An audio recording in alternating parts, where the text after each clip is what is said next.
Remember what happens when people freak out? People buy gold, all kinds of gold, this gold, melt it down, sell it to the goldsmith. Safe haven buying. And then looking for a currency hedge, investors starting going to precious gems and diamonds. But now stock markets are coming back. Some property markets are coming back. What are we doing with ravishing, brilliant solitaires? Do they still make sense investment-wise? Well, earlier you heard what Abram said. Maybe diamonds aren't the best way to invest your money in terms of getting a quick return on your buck, but good store of value. I spoke with the son of internationally renowned jeweler Ronald Abram, based in Hong Kong, and asked him more about the business of pricelessness. For 2 decades, this has been a hotspot for those seeking the highest end in the finest jewelry in the world. We're talking about a namesake known throughout the world, Ronald Abram, and this is his son, JJ. Hello, JJ. Hi, nice to meet you, Bernie. How are you doing? Very well, thanks. How's the business? You know, people are having a tough time with the economy, with the stock market, the property markets, you know, kind of neither here nor there. How are you doing here? It's kind of quiet today, or did you keep it that way? We kept it that way. We knew you were coming in. Actually, business has picked up. Obviously, when the economy started to tank in the summer, things were quite slow, but it started to pick up in the past 3 months. The market's actually strong. Prices have begun to pick up. In rare items, there's always demand.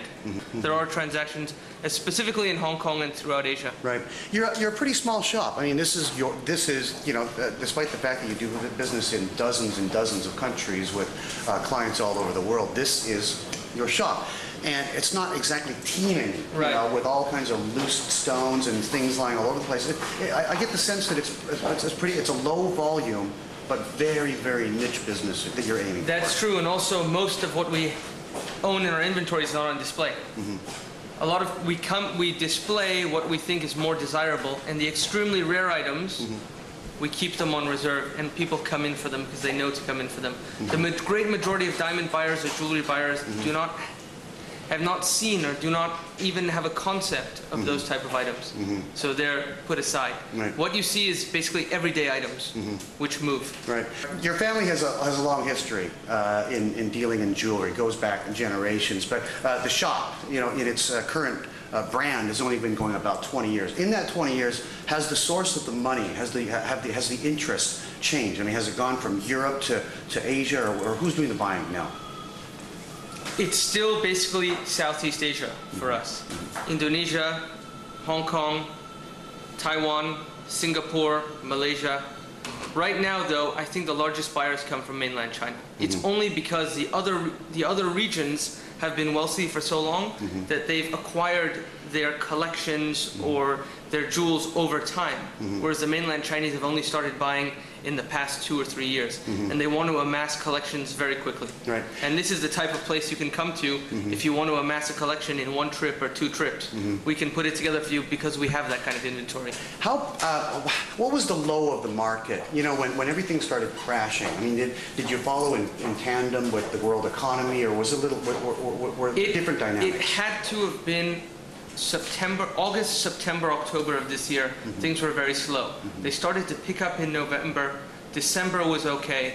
January, February, March, April, up until now has been building slowly. But you find a lot of activity in the past month. But we have a lot more competition than we did before. You're about one-offs, though, right? I mean, unique designs. A lot of the stuff you sell, nobody else will wear it or see it or get it anywhere else in the world. Right. We have some very fine pieces. For example, we specialize in cashmere sapphires. Cashmere sapphires are the finest sapphires in the world. They were only mined for less than a decade in the late 1880s in the Kashmir region between India and Pakistan. Those type of items, which are a lot of the rare items, are not available on the market. They only come from private hands. Every so often, an estate becomes available on the market because lawyers advise the people to sell, or the children or grandchildren no longer want the jewelry. Those are the type of items we specialize in. I want to take a look at a few of your items. Let's make our way over to the other side of the showroom. Here. And these are, what are these? These are colored stones. These are yellow diamonds. Yellow diamonds. Now, what are yellow diamonds? I thought they weren't as desirable. I thought the whiter and the lack of color was a desirable trait in diamonds. Is that not true? In white diamonds, diamonds are graded and valued based on the lack of color, whereas in terms of color, diamonds being yellow, blue, and pink, which is what we specialize in, are based on the presence of color. So these are mostly intense and vivid yellow diamonds, which is the higher saturations of color. They're actually quite in demand now because based on what a comparable white diamond would be, they are significantly undervalued. And they're large stones too. They are large stones. You can get more for your money with yellow than you can in white, actually. Okay, give me the one on top there. That looks, I'm just going to take a wild guess here, okay? Is that about 12 carats? 16 carats. 16 carats? Yes. Okay. And below is a 14 carat. That's a 6 carat vivid yellow and a 6 carat heart shape. Okay, for that one on top there, the missus would love that one. If I cut you a check for, let's say, I'll give you a lucky number, $80,000 US dollars. Can I take that home with me today? Maybe the mounting. And get a cubic zirconia or pick something up at your dime store to fill it in on the inside. Anyway, diamonds can be a girl's best friend, and diamonds are forever, as the Bond film goes.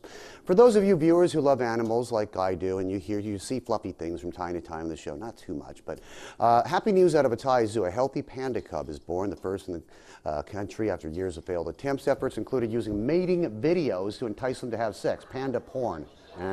It's a rare occurrence outside of China, with Thailand becoming only the third country after America and Japan to accomplish this. Zoo officials say it's too early to say whether it's male or female because they haven't been able to look closely enough. That's okay, take your time. And finally, the post of Canada's Governor General, not for the faint of heart, and this Governor General is not faint of heart. Some would say she has no heart. Governor General Michelle Jean, who holds the post now, in support of the pup seal hunters, gutted a seal and ate a piece of its raw heart. Her act sparked an outcry for the animal rights activists. It thrilled those who advocate the 350-year-old culture in the Maritimes of pup seals hunting among the Nunavut Eskimos. Governor herself seems to have enjoyed the experience. You know, the taste is absolutely, it's delicious. I tried the heart of the seal and it's fresh. People have to understand that a lot of respect is paid to this animal that has been hunted and that people are appreciating right now. Okay, to each their own, I guess. Anyway, that's the Governor General in support of seal hunting. There are many fears of those in the industry that a European ban on seal products, because of what they say are cruel harvesting methods, could affect the industry. Thank you very much for watching the show.